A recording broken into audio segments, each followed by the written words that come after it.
Trust you're well. How to lead different personality types.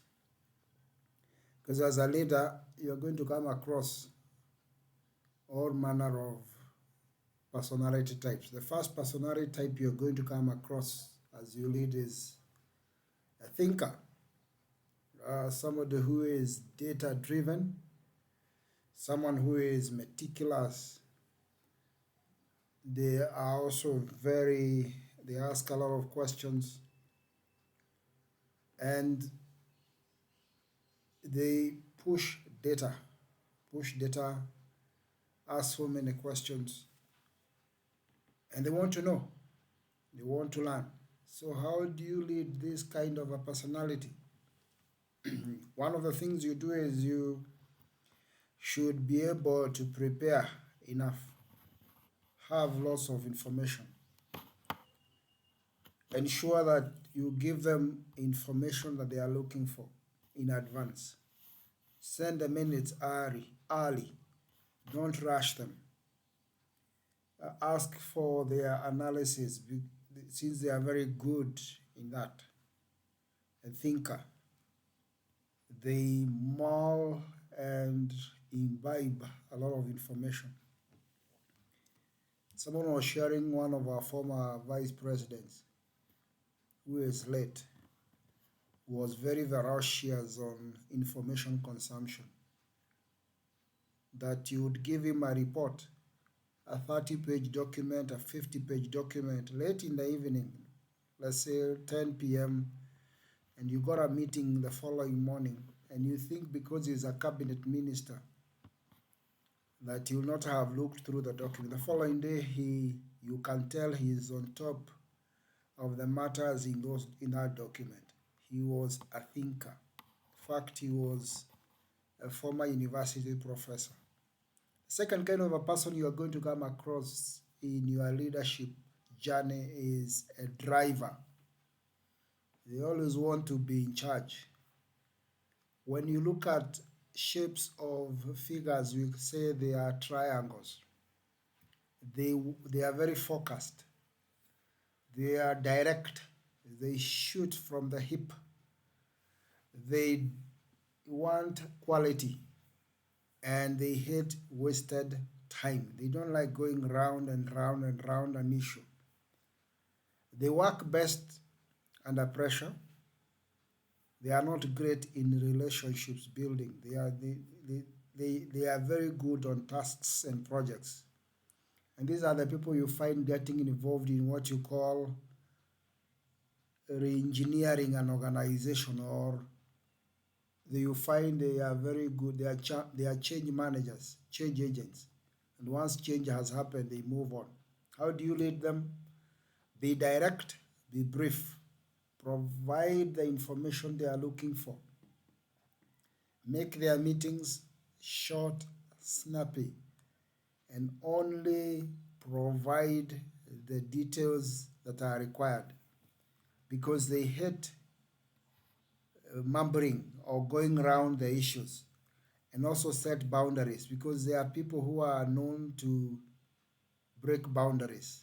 They can quickly walk into your boss's office without batting an eyelid, without even knowing the implications. So these are the people you find majority of the time they may overturn the boat.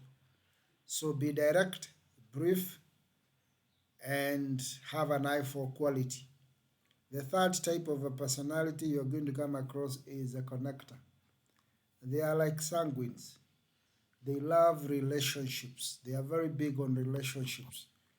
They are very heavy on people. And they like to know how this decision is going to affect people. When they feel psychologically secure with you and they feel they are socially connected with you, they work very well for you. So the first thing you do is, these are people you find you go into a meeting, you may take about 15-20 minutes, first of all talking about social issues before. You don't do that with the driver. The driver wants us to go direct to the point. What is the point of the day? And we move on. These ones, the relationship connectors, they want you to speak about, they are very big on lunch. They want first of all to speak about what is going on, the social issues, then they go to the matter at hand. How do you manage this team or lead this team? Check in personally on them because they love that. Acknowledge their contribution in public in a meeting because they feed off the energy of the people. Bring them into decisions early. These are people who hate surprises. The driver may not mind because they are crisis managers. They are able to operate in crisis. But connectors, bring them very early into decisions. Don't surprise them. The other personality type you are going to find around is the influencer. They are very energetic. They are driven, clear by goals. They like staying close to power. They light up the room. They bring charisma into the room, and others love working with them. When do they work best? They work best where communication, there is good elaboration, and where they are told to champion causes. These are the people you put in charge of projects because they are able to influence. They don't fear. They are able to get into any office. They are very diplomatic. And at the same time, you find they are able to give you what you are looking for. So they don't fear, and because they don't fear, they are able to connect very well with other people.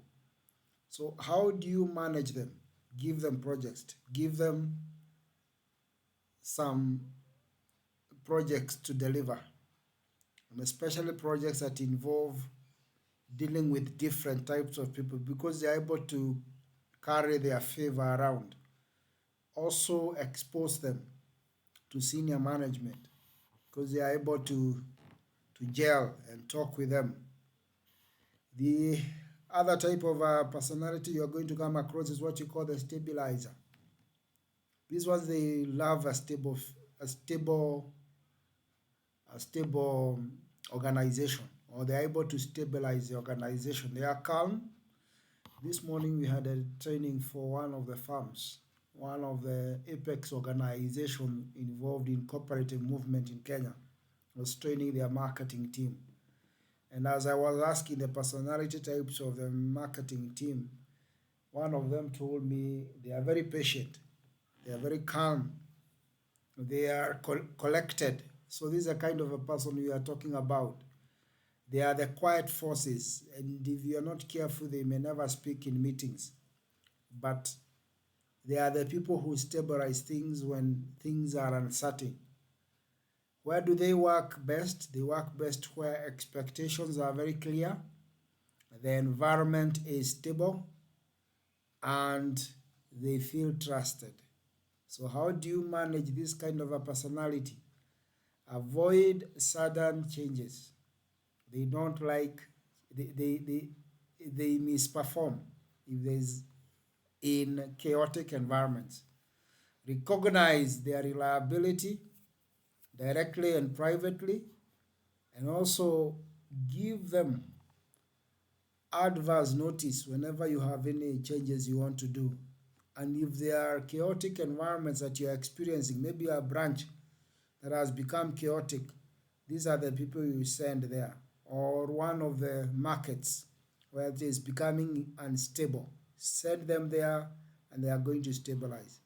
So my question for you is, observe yourself, observe those you are working around with, and ask yourself, what kind of a person are you? Are you a stabilizer? Are you an influencer? Are you a connector? Are you a driver? And are you a thinker? All the best. God bless.